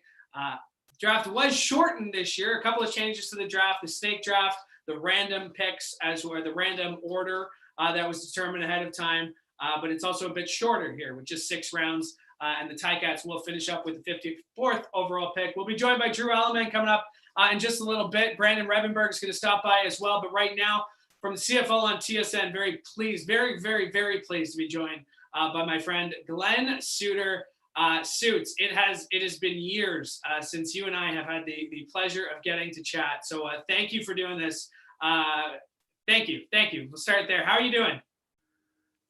Louis, is it you? It is me. You can hear me now? Okay, I got you now. Hey, it is great to catch up with you again. I'm looking forward to this. It was fun to watch the guys, watch Dwayne and the boys, talk about football and just talk about players, what their strengths are, the teams and what they may be looking for. And isn't that a sort of it's been a long time coming, I guess. And great to see that, because we've gone through a lot of bad news, a lot of uncertainty. And it feels more and more like we're getting closer. And I saw you got your shot last week. And I know we're trying to encourage everyone when it's your turn to get your shot and to keep practicing social distancing and being safe. But like you said, it feels like we're turning a corner here. There's optimism. Lots to be excited about heading into 2021, and lots to be excited about with this Ticats team, because when the Ticats made their pick, you texted me right away, said you love it. You love their first pick. What do you love about Jake Burke? Well, first of all, you're right about the vaccine, and I've been trying to make I just want to touch on that point real quick, but I wanted to make the point too, because I've been saying if you go out and get the vaccine, you're being a great teammate. And I've learned a lot of my life lessons from this game of football. And sometimes there are moments when you have to go outside of your comfort zone. Sometimes you have to do things that put you sort of in those get your nose dirty type of jobs, and jobs that don't necessarily get you in the newspaper, but are super important to the success of the greater good. And that's what I kind of look at this whole vaccination deal is. I get people's personal opinions and some of their concerns and things like that, but you can be a great teammate, because bigger than you personally, you can be a great teammate if you get vaccinated for everyone around you. If that's the only reason, that's good. You're helping other people around you and you're keeping them out of the hospital and maybe even saving lives. So I wanted to get to that, but hey, I love Jake Burke. When I look at the draft, and the CFL draft is always so challenging because there are so many variables that have to be considered by the teams when they're taking a look. Are you looking at a future guy? Are you looking at a guy you probably get in camp right away? What are the chances of one of these players going to the NFL? And so there's all kinds of different variables that other drafts don't have to deal with. And you look at the players, obviously tremendous talent. Your talent gets you on the list. And then I think one of the main assets you have when you're trying to do a risk assessment as a general manager or a coach, looking at who are we going to pick? Who are we going to pick first overall? And I think a big part of that should be his motivation. What type of family is he from? How excited is he to get to Canada and play in the Canadian Football League? How much pride does he have in it? How much patriotism is running through his veins? Because to me, that can be the difference when you get to the CFL between being a starter and a star and being a guy who's not quite there mentally. Even though his talent is off the charts, we see guys that maybe they're thinking about other leagues, or maybe they're not quite fully in, or in a lot of different scenarios. So I think that's sort of a trait that you have to really take a good hard look at. It's the interview with the players. It's learning about their family. And then when you see it, and you get a chance to talk. And I saw your interview with Jake, and I saw it online, and his family's so excited, and him saying, I can't wait to get there and be part of the Canadian Football League and show such great pride in it. That's why I think this is an outstanding pick, not to mention his talent. They all have great talent. So we could be breaking that down at every turn with every one of these players. But this guy has this great enthusiasm, great pride for Canada. All his family is in Canada. And he's going to come back and can't wait to get to camp and contribute to the Hamilton Tiger Cats. That's why I love this pick. I immediately followed him on Twitter because I have a feeling, Louis, that we're going to just be inspired on a daily basis by this kid. He sounds like he's one of those guys, those high energy guys. Seems like he's multi-talented, could do a lot of things on the field. But beyond that, this guy is really excited about his opportunity in the CFL. And to me, that matters. That's big. Suits, I'm curious as to what you think about the kind of the tight end position, because it's not something we see a lot in the CFL. Kalinic, in 2019, another Ticats guy, kind of helped revolutionize. Might not be the right word, but tight end isn't a position we normally see in the CFL. What do you get the sense of now that we've seen Ticats, 2 of the last 3 years select somebody with that kind of background, and how you feel like that reflects the kind of league that we're in right now? Well, I don't know that it sort of has anything to do with, talks with other leagues and these conversations. No, not just like that, but just where this game, our game here, the CFL. Yeah. Just the way it is played, regardless of what other people do, but just the way the Ticats have kind of adjusted to the way offenses are run. Well, hey, listen, I love this pick for a lot of reasons. First of all, he sounds like a guy that can get open no matter where you line him up. So if you want to put him out wide, he can still do that and separate. He can still route run. It sounds like he understands defenses and can find those holes and zones and things like that. So he's got the skill set to play a lot of different positions, physical. He mentioned in 3 interviews I've seen already with Jake Burt, he said that he enjoys the blocking. He enjoys big on big, where he can come to the line of scrimmage and take on a defensive end. I mean, you've got to have that mentality to go out and get your nose dirty and that kind of stuff and enjoy it, to be good at it. And it sounds like he can be. And if I go back and, I'm going to date myself a little bit here, but when I was a kid growing up and I was a BC Lions fan, a fan of the CFL, I was living up in Prince George as a really young kid in northern BC. And I'd come down with my father for one game every single year to go to Old Empire Stadium in the Nally chip seats. The kids would sit back there and run on the field. Well, back then they would play with 2 tight ends at times. And one of them was Ricky Ellis and one of them was Harry Holt. Those 2 guys could run, but they were big bodies.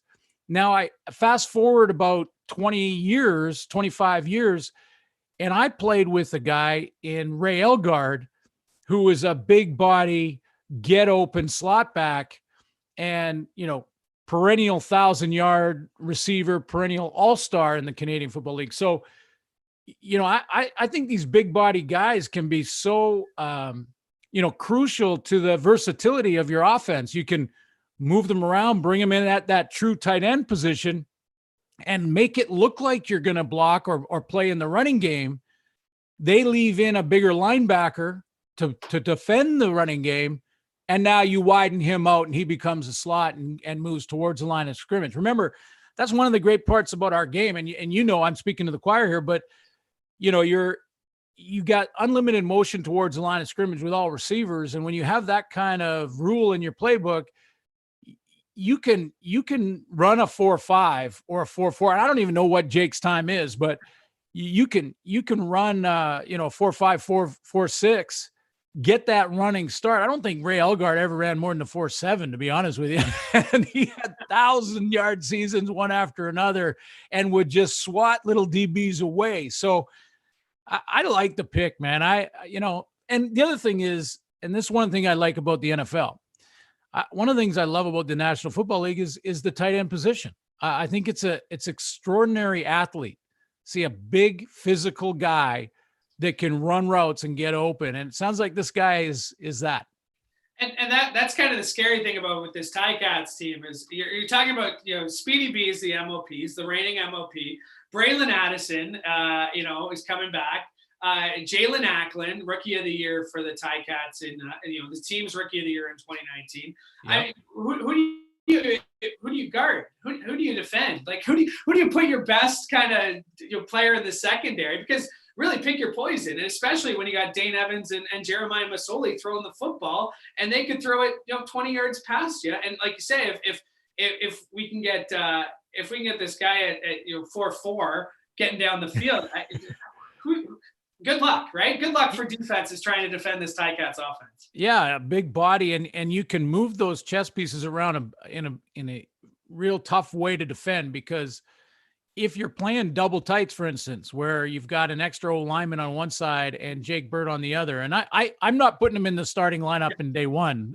I'm gonna let him work his way into that, and I'm sure he'll do the work to get there. It sounds like he's that kind of guy, but when you have that versatility and you can move around, move those weapons all over the place, it's so difficult to defend, because you're right.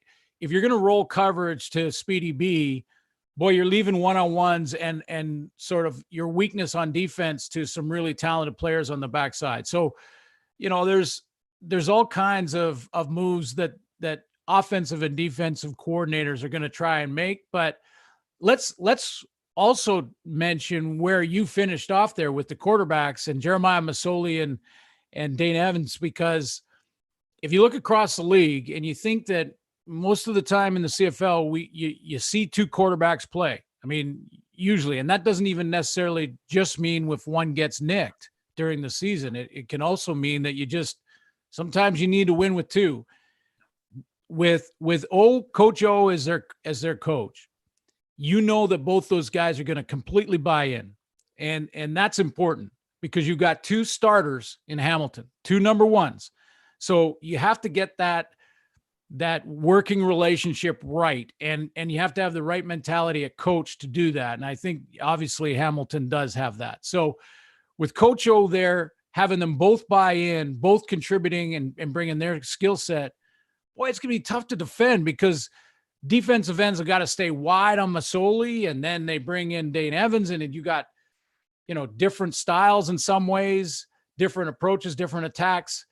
It's going to be tough to defend. And it's, it makes Hamilton, and I've been saying this for a while in the offseason, it makes Hamilton a big-time favorite just at the quarterback position alone. Yeah, I'm envious of the plays that Tommy Condell can draw up as offensive coordinator. I am not envious of the defensive coordinators that the Ticats will have to play against. Suits, you and I could for sure talk all night football, but we got a couple more guests here to wrap up the night. So thank you for doing this. It's great to hear your voice. Can't wait to see you at Tim Hortons Field. Luby, can't wait, man. Anytime you need anything, I'm right here. Give me a call. I'm in the football bunker in North Vancouver. Get vaccinated, folks. Good advice. We'll leave it there. We're also going to take a quick break. Brandon Revenberg joins the show next. It's the Ticats CFL Draft Show presented by TELUS. We'll wrap up the show with Brandon Revenberg and Drew Alamang. Don't go anywhere. We're back in 30 seconds.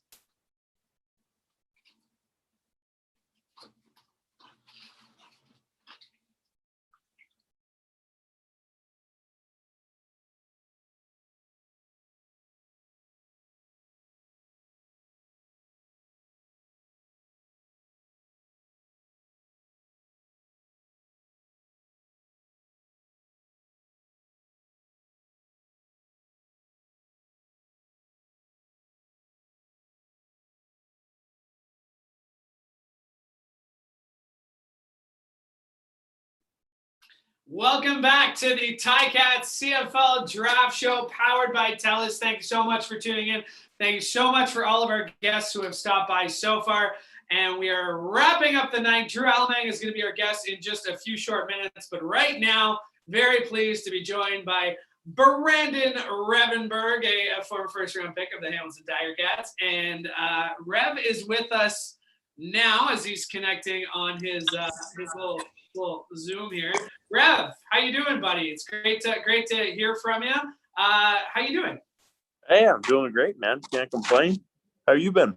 I'm doing well. I'm doing well. Thank you for doing this. Let's go back to your draft night. What do you remember from that night? And do you kind of get those feelings coming up? There you are. There you are, Rev. Great to see you, buddy. What do you remember about your draft night? Honestly, I think it was just kind of sitting there with the family. A lot of emotions running through, a little bit of nervousness for sure. For me, I believe it was BC was up with the pick, and then all of a sudden I got a phone call, and everyone thought like, oh crap, like he might be getting shipped out, right? So I know my wife or fiance at the time she was a little nerved up, and once I came back, I told them like, guys, like that was Hamilton. They just called, like they picked me up. We're going to Hamilton. Like everyone's so fired up, right? Really excited, and I mean it's very emotional, but I mean it's fantastic. It's a lot of fun. Yeah, and just talking to some guys tonight and leading up to this week, and like I've kind of used this before already, but it really is day one. The draft is your first day as a pro, right? Everything has gotten you to this point, but all right, now the work starts. Now you really got to prove that you belong here. Oh, no doubt. And I mean, I think you just have to kind of take that mentality. And like you said, like that's day one is getting picked up, and just kind of keep that drive and keep that focus throughout and slowly earn those stripes, right? Yeah. What advice do you have for the guys who are picked tonight? What like you say, if it is day one tomorrow, enjoy tonight. But if day one starts tomorrow, Rev, what advice do you have for the players who are selected tonight? Just show up and go to work. It's very simple, be a low maintenance guy, show up, go to work, and good things will come. What do you miss most about being away from the boys at this point? Oh, honestly, I think it's, don't get me wrong, I miss playing football. I mean, first and foremost, I miss being on the field, but I think another big aspect is just that camaraderie. Being with all those guys day in, day out, having your shenanigans, your fun with them and whatnot. That's definitely something that's been heavily missed.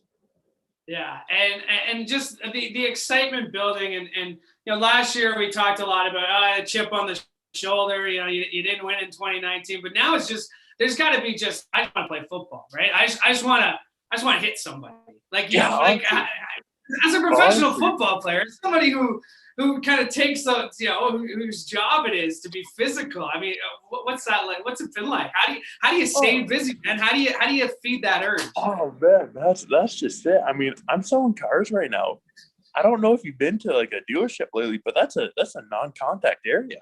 Like it's different, right? You get used to having this physical aspect in your life all the time, and for that to just be taken out for a while. I mean, like. I train with my brother, thankfully, so I have someone to kind of roughhouse with a little bit. But my goodness, do I ever miss it?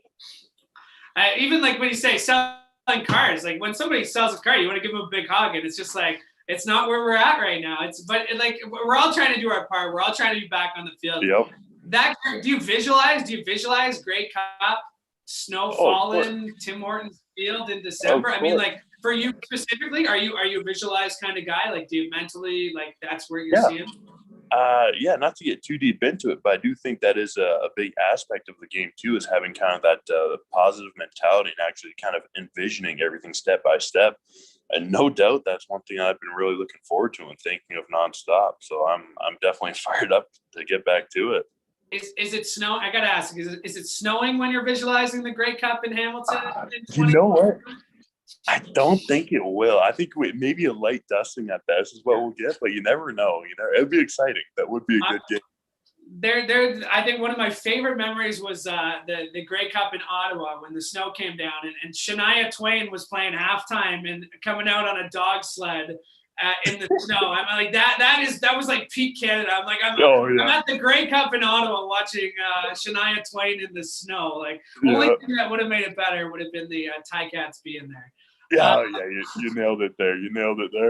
Rev, it's great to see you. I can't wait to see you in person, and I'm not sure what the rules will be, but I'll give you a socially distanced hug when I do see you at Tim Hortons Field. Oh, sounds good. That was a good day. Thanks for having me on today. Awesome. Absolutely. Yeah, you too, Rev. Thanks for doing this. Appreciate it. We're going to take one final break, and we'll be joined by Drew Ellemang, the Senior Director of Personnel. He'll wrap up the show. Don't go anywhere.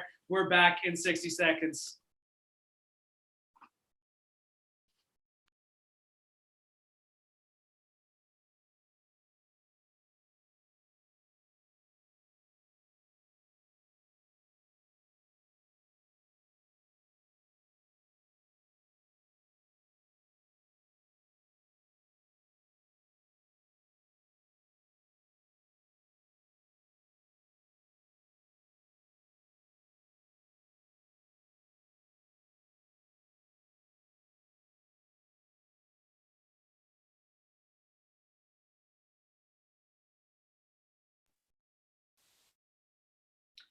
Welcome back. If you have made it this far, thank you. We appreciate you sticking with us through the CFL draft, the 2021 Ticats CFL draft show powered by TELUS. Thank you to TELUS for sponsoring this as well. And before we bring in our final guest of the evening, let me just run down Hamilton's 7 draft picks in the 6 rounds so far here. Again, I got my glasses on, so I should be able to read it.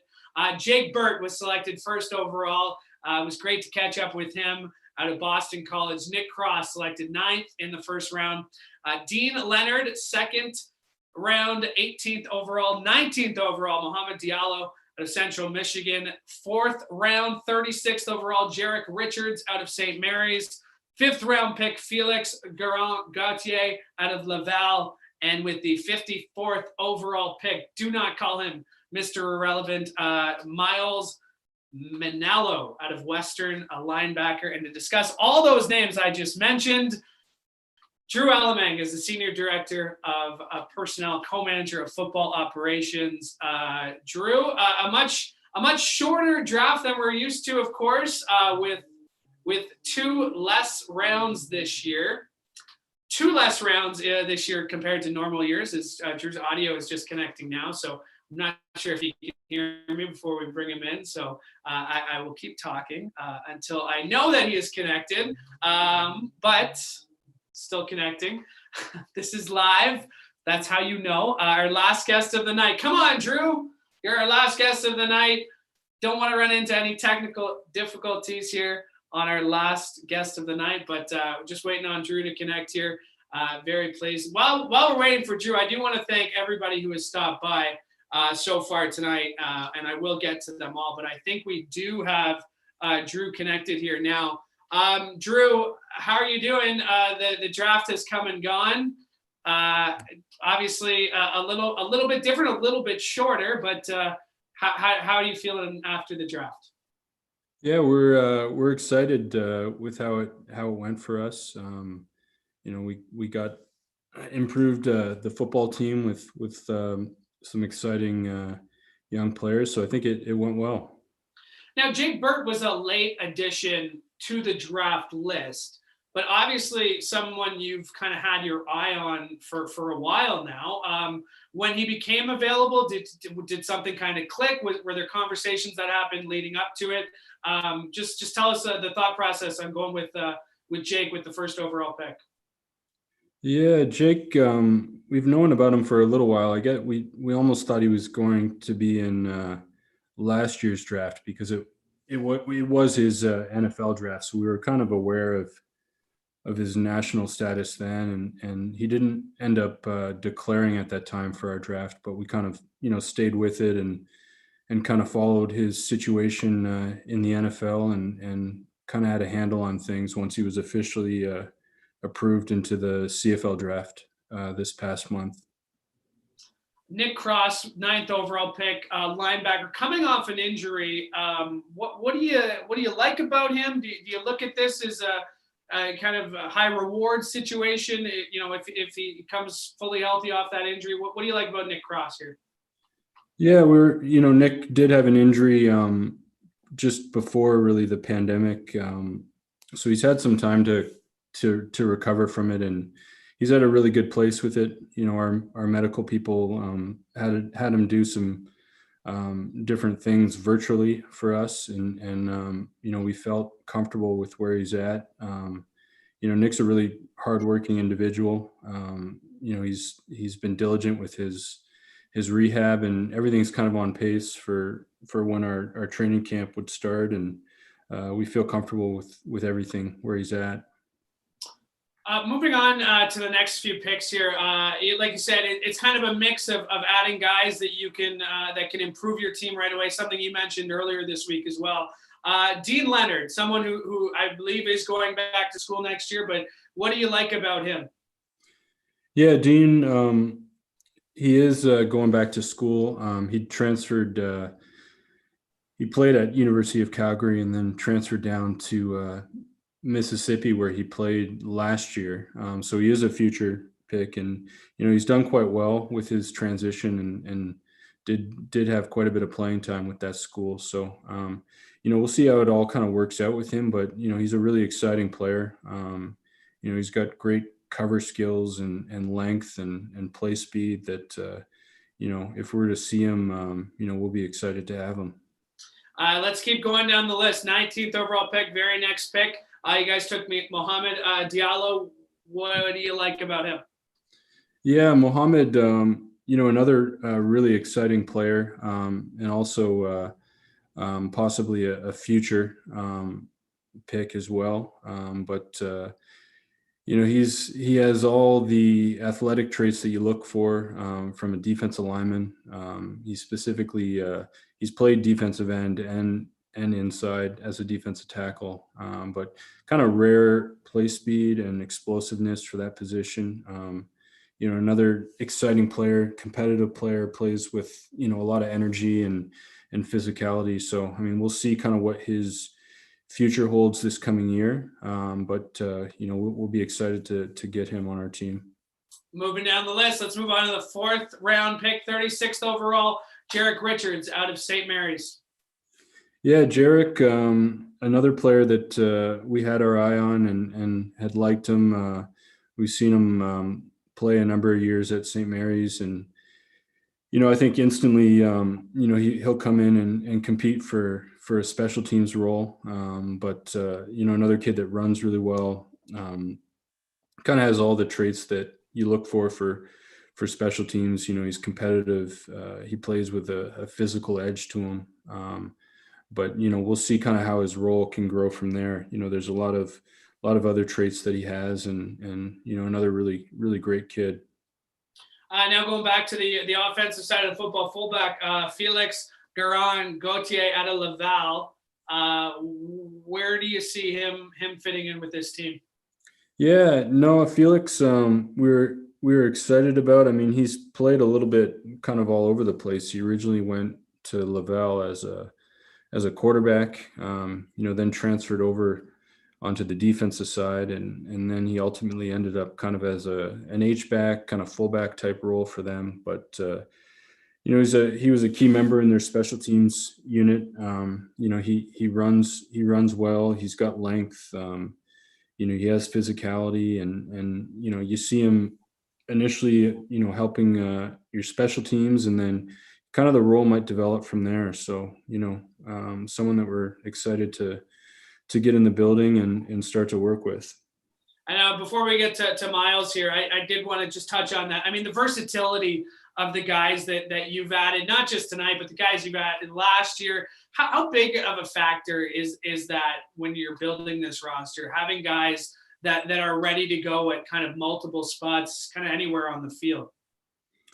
Yeah, no, I think it is important, because there's different things that they obviously can help your team with, but it also kind of gives you a bit of a glimpse on what they can handle from, a football intelligence standpoint. Their coaches are willing to put them in different situations. If you look at Felix, he was actually the short yardage quarterback for Laval, and he kind of manned the punt team as an up back and calling protection and different things like that. So it kind of gives you a bit of a glimpse on what they can handle on their plate when they come up to our level. And the versatility on game day when roster sizes are smaller. There's just more that they can really do for you. And then let's finish off the last pick of the draft, 6th round, 54th overall, Miles Manalo out of Western University. What do you like about Miles's game? Yeah, Miles, we've seen him for a number of years. He's from just kind of up the road, Burlington way, but he's he's going to come in and we'll get to start to work with him. And initially he's going to be competing on special teams. He's got good size to him and length. He has the athletic traits for special teams and the physicality and competitiveness that you look for. So we were excited that he was still there for us to select, and look forward to working with him. Drew, I know so much work has gone into tonight. I know a lot of work has happened tonight, so I will let you go. I will let you enjoy whatever it is you want to enjoy after a draft night. So thanks for doing this, man. It's always great to catch up. It's great to learn a little bit more about these guys as well. So great to see you. Yeah, thanks for having me, Louie, and I'll see you or talk to you soon, I'm sure. Well said. Well said. Awesome. Thanks, Drew. Appreciate that. We'll say goodbye to Drew, and we will say goodbye to you guys, to our people who have watched. We appreciate. Thank you to everybody who worked behind the scenes. Thank you to all our guests who stopped by. I thought I had it on my my yellow notes here that I have all throughout, but I've lost it. So thank you so much for tuning in. I appreciate it. Stay locked on to the Ticats.ca on our social media channels. Lots more draft coverage throughout the next few weeks. Again, thank you for tuning in. Thank you to everybody who stopped by. Stay safe, stay healthy. Bubba, we are thinking about you, buddy. Get back stronger, better than ever. I can't wait to see you back at Tim Hortons Field. Can't wait to see you, the fans, back at Tim Hortons Field. And if we're going to do that, we got to keep doing everything. Social distance, wear your mask, stay out, stay home, essential trips only. And when it's your turn, get your shot. Thank you so much. Thank you. Thank you to everybody who worked behind the scenes, including Corey, who did a great job keeping us on the air, bringing our guests on. And of course, the entire marketing staff that I work with, the best people. I am going to have a nice bench beer to celebrate tonight. Have a great night. We will talk to you very soon. Thanks for watching. This has been the Ticats CFL Draft Show.